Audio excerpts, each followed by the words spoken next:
לרגל יום הולדת 5 לביטחוניסטים, רציתי לספר לכם מה עשינו עד היום.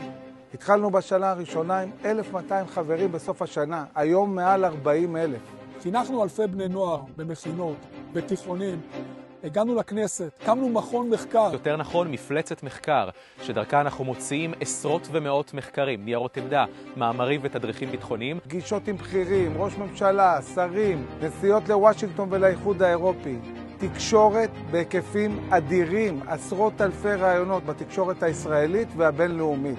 גם בארצות הברית וגם באירופה נפגשנו עם מקבלי החלטות, עם מובילי דעה בקהילות היהודיות, עם משפיענים, כדי להרחיב את מעגלי התמיכה שלנו. בימים אלה אנחנו עושים את אחד הצעדים המשמעותיים ביותר בתנועת הביטחוניסטים.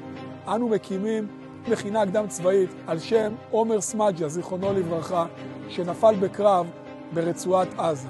המכינה הזאת תהיה אחת מיני רבות שתשפיע על בני הנוער, תחנך אותם להיות מפקדים בצבא ומנהיגים בחברה הישראלית. וכל זה במטרה אחת ברורה, לקדם את ביטחון ישראל לדורות.